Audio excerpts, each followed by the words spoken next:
welcome to this episode of Focus On. I'm Nastasia Arendse. With Africa's rapid population growth, the demand for health services will only intensify. According to the World Health Organization, the health and well-being of people in Africa is improving despite some disparities as a result of investments targeting pressing health issues in the social, economic, political, and environmental landscape. The United Nations Sustainable Development Goals and the Africa Union Agenda 2063 are a few examples of these investments and embody the continent's vision for a healthier future. Joining me for how we can continue improving its health outcomes is Shalina Clifford, who is the Group CEO at Shalina Healthcare, and Abbas Verji, who is the Group MD at Shalina Healthcare. Thank you so much for joining us. Abbas, let's start off with you here. I mean, given the insights that we've gathered over the years when we look at the healthcare space in Africa, from your perspective, what is the landscape, or rather, what does it look like when we look at healthcare on the continent as it stands right now? When we look at the landscape of healthcare in Africa, I think if I look over the last 5 years since COVID and even since before then, I think there's a lot of improvements and changes, let's say. I think broadly speaking, the landscape from a regulatory point of view in Africa is improving. When we talk to the regulators and health authorities in different countries, they're all aspiring and in fact improving their level of regulatory compliance standards. So that's fundamentally a very good thing for the continent. The second change, I would say, or improvement in the landscape of healthcare broadly in Africa is that we are seeing an increased trend of localization of manufacturing. All right, Shalina, let's come to you here. I mean, given the backdrop that Abbas has just painted for us, it's quite interesting when you look back into the history of Shalina. You've been in the healthcare space for over 40 years. And I'm curious here, when you think back of the history and the legacy in the space that you're in, what do you think is behind the brand's success? So as you said, the company started over 40 years ago. This year is our 40th anniversary. And we started with a very simple mission, which was to make quality medicines affordable to everyday Africans at an available price. And that comes from a need. That need is there because there are simply not, Africans cannot trust what medicines are there, unfortunately. So they rely on companies like Shalina Healthcare to actually put quality medicines that they can afford and they can trust. And that is important because in most of our African countries, the ratio of physicians to people is 0.2 physicians or doctors per 1,000 people, whereas the global average is 1.6 physicians per 1,000 people.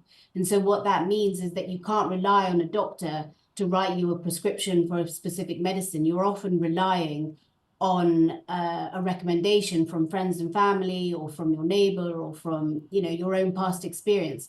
And that's why Shalina Healthcare has such a strong legacy in Africa, because we have become that trusted brand to everyday people. Abbas, I want to come to you here, building on what Shalina just mentioned in touching on the history and the legacy. One of the missions, as she mentioned there, is providing the continent with much needed quality medicine at an affordable price. What are the challenges of operating on the continent, especially in the healthcare space, especially at a time where a lot of people talk about the infrastructure, a deficit, and various other issues? What have you encountered? If we look at the availability as one of the three pillars in our mission, quality, affordability, availability, the fact that the infrastructure is not as developed as it needs to be, let's say, the availability of distributors or the quality of distributors on the continent is not where it needs to be, let's say. That's why we, frankly, at Shalina Healthcare have differentiated ourselves, where we've invested over these 40 years to build our own distribution networks in these countries across West, Central, and East Africa. So that's how we address the challenge of that's how we address our availability as one of our mission points. Quality, we manage the quality because we are the manufacturers of our own brands. And so we're able to control the quality of the inputs and the raw materials and all of those things. We control the supply chain to the point of distribution in Africa. And so we're able to control the quality by managing this closely. And that also has an impact on the cost of the product. Because we're the manufacturer and we're responsible for distributing in Africa, we're able to condense the supply chain, take out margins that other people are making in the middle. And when pharmacies in countries in Africa are buying directly from Shalina Healthcare on the ground in Africa, those pharmacies are effectively buying directly from the manufacturer. And so they can trust the quality, they can trust the price, and we're always working hard to make it available. Right. Shalina, let me come to you here because you're approaching the healthcare ecosystem in what you describe as a holistic basis, in the sense that you've got Shalina Pharma, Shalina Diagnostics, as well as the consumer health side. Of the three approaches to this ecosystem, which have gained more traction, or do you find that it's all three that are in demand? All three are in demand, Anastasia, and for different reasons. So for a long time, there haven't been diagnostic or reliable diagnostic capabilities in many of our countries. And so what that means is that doctors are having to write prescriptions based on assumptions on how the patient is feeling. So what we've done now is, by providing reliable, affordable diagnostic services, it means that actually patients can get much better treatment.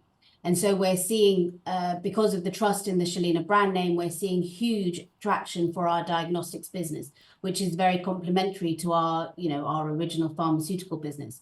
When it comes to the consumer health business, again, there we're seeing traction because the same need that we identified 40 years ago for a quality product at an affordable price that is available holds true in the consumer health segment as well. So that's where our brands like Germol, which is an antiseptic liquid, or our baby milk, which is very important across Africa, where we see huge levels of baby malnutrition, these are gaining a lot of traction.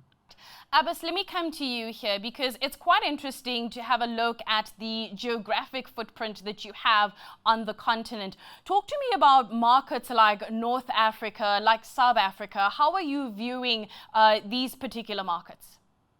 I think what many companies and people make the mistake is to assume that Africa is one country. I think we actually in healthcare are quite conscious that each market and each country, the 50-odd countries, have their own unique traits, let's say. So the point I'm making is that we actually customize and tailor our market strategy based on each market itself. The second point that I want to make is that we take a very sort of inch wide, mile deep approach to entering into a market. We would like to be dominant in the market where we operate. So we already have operations in a very unique geographical footprint in West, Central, and East Africa.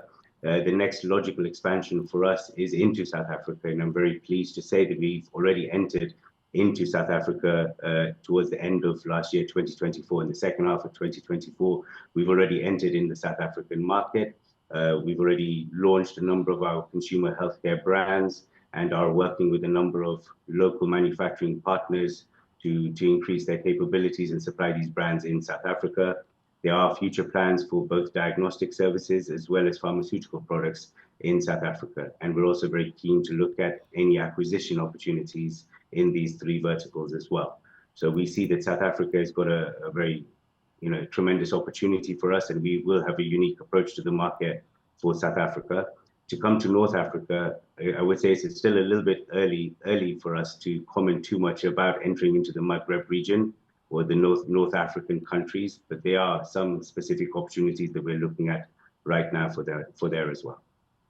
Abbas, I want to stay with you for my next question, looking at the manufacturing side, which was quite important, at least when we think back to what we experienced during the pandemic, during the COVID-19 crisis, so to speak, especially when we were talking about vaccines on the continent. There was the talk that perhaps we need to be creating the infrastructure, we need to be able to manufacture some of our own vaccines and really have a voice when it comes to that particular space. How are you viewing the manufacturing of medicines or pharmaceutical medicines on the continent, and how you believe Shelina can bridge that gap that we are seeing? It's very, very important for that bridge to be gapped, for the bridge, for us to bridge that gap. If I go back even before COVID pandemic in 2020, let's look at the last 40 years. The history of healthcare in Africa 40, 50 years ago was essentially the large multinational companies that operated in most of these countries in Africa and were under some kind of the protection, let's say, during the colonial years. What has happened in the last 40, 50 years is that many of the multinationals have exited the entire geography of the African continent. You can read the news of many large multinationals seeking or have already exited.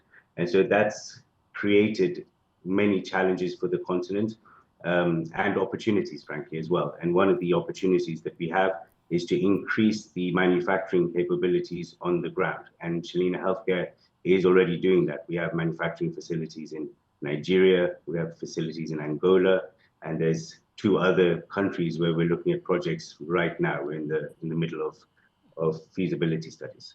Now, in order to have a successful manufacturing industry, we need a full ecosystem around that. It's not just a factory to make the medicine.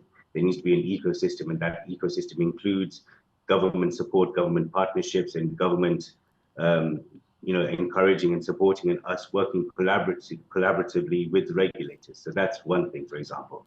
We need the educational and school and teaching hospitals in the countries to provide talent and people that understand the basics. And then we can take some of those people to train them up and develop them and things like that. Africa is, again, not one country. There's differences in the capability levels of, say, South Africa, where you are now, Nastasia, versus, say, East Africa, Central Africa, West Africa. And so we need to raise the standard across the board. So there's several things, but we're doing our part where we can, investing capital, training local talent to improve the capability standards, working with regulators. And it's something that's very central to our future strategy, actually. Shelina, as we wrap up the conversation, let me come to you. I'm glad that Abbas spoke about the fact that you are obviously looking for acquisition opportunities as you imagine, the future path, the path for growth. If you're to think about the next 40 years for Shelina, what does that look like for you if those acquisition opportunities were to be ticked off? We're committed to being in Africa. And in the next 40 years, we will continue to be playing our role, as Abbas was saying, partnering with governments, partnering with regulators to provide a reliable product for the African people across the continent. So if these acquisition opportunities come up, and we're looking at some actively, I see our dedication to the continent getting stronger and stronger, and us getting deeper in each of the countries where we're in. So providing a larger breadth of pharmaceutical products. So we've recently started in the last few years selling chronic medicine, because unfortunately that is a growing trend in Africa. So we will deepen our commitment there. We will be providing larger and wider diagnostic services with labs on the continent again, and a larger range of consumer health products. So our dedication to the continent will continue.